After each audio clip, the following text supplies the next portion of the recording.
Evil demons are attacking. Well, it's sad when these evil demons attack and they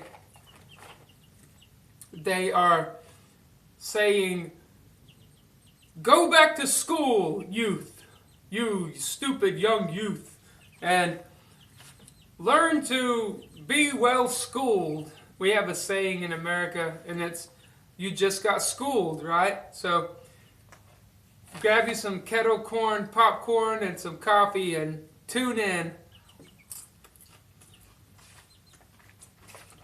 So they always want to control us, right?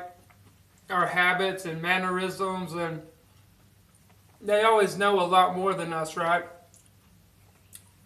We're brutish in our knowledge, and we are idiots because we haven't been through their schools to graduate from their Bible colleges and their seminaries, right? And God has said, "Thou shalt go to seminary, and then thou shalt be ordained by the institutions of man to be able to speak of me properly." That's not what I see in my Bible.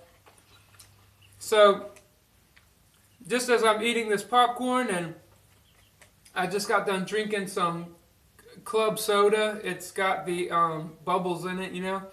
It's actually called like LaCroix or something like that, but it's good. I put some stevia drops in it. It's not quite sweet enough for how I like it, or I'll stir some stevia in the raw in it. So, like I said, I'm not advertising.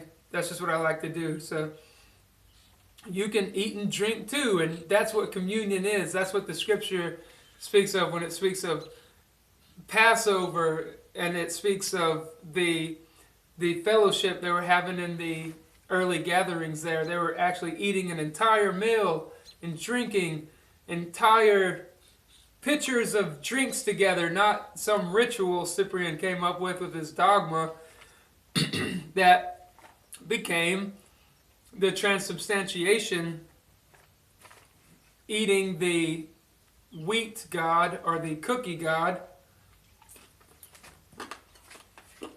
There used to be a lot of superstitious activity about how they viewed popcorn, or how they, or not, I'm sorry, not popcorn, but corn, or like maize or barley, right?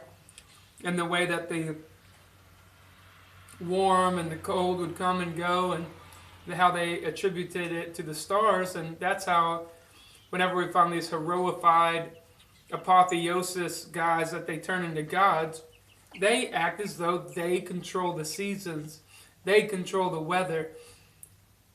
So, in order to keep that illusion upheld, you have to drive a doctrinal wedge. Excuse me. And that's exactly what we find happening when the serpent tempted Eve, right? You had to drive some kind of dogma wedge, or come up with a new doctrine, which is a false doctrine, to separate people apart from each other.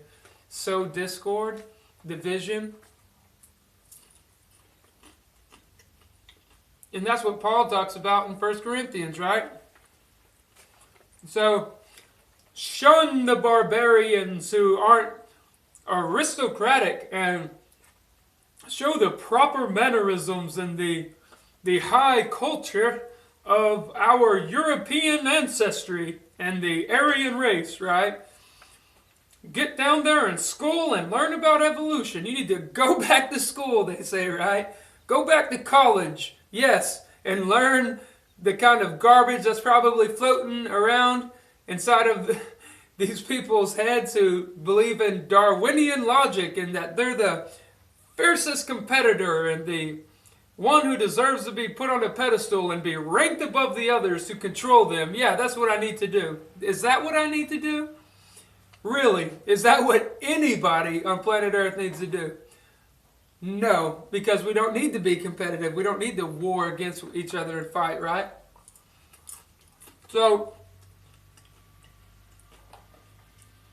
seriously, is it that bad to not be like the high aristocratic, Aristotelian thinking and the college graduates? Is that what we need to be? Really? I mean, I hope that people would start realizing that God created nature, God created the earth, God created this apparatus that we live in, and popcorn's a blessing.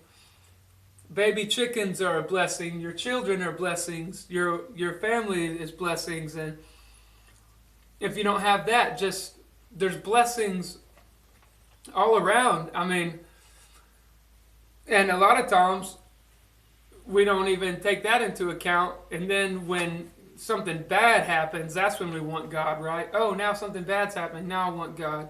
And I know I was that way. Whenever I wanted my way, I especially started calling on God, right? When I wanted my wishes.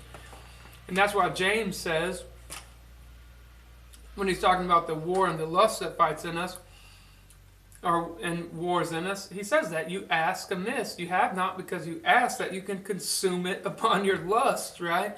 I want a new car, God, help me get a new car. I want a new house, right? Or something like that. Just something that isn't really a spiritual thing. That a lot of times we already have those needs met, but we just want greater things, right? So the doctrinal wedge, the dogma wedge, the things they read into the text to make us think that we have to go through these different schisms and different heresies way to get to heaven, because if they don't create that illusion through their liturgy and worship service, you might come to the realization that God is working in us and God is working through the gathering and with the gathering, and that's why we communicate and we try to do good on the earth and spread the word through our spheres of influences, right? So please check the description. I'm going to post a link there to an audio I did, and check out my Facebook. I've been posting some audios there, and the audios come out better from speakpipe.com than my videos have been coming out, because I don't have high-speed internet. So whenever I go live on YouTube, I'm being punished for that. So I would have to upgrade my internet, which I don't plan on doing because we're planning on moving soon. So I hope this has been a help, and be warned of people reading into the text and proof texting and mixing and blending things together to come up with any old thing they want, right? So they can control your money. All right, see y'all later. Bye.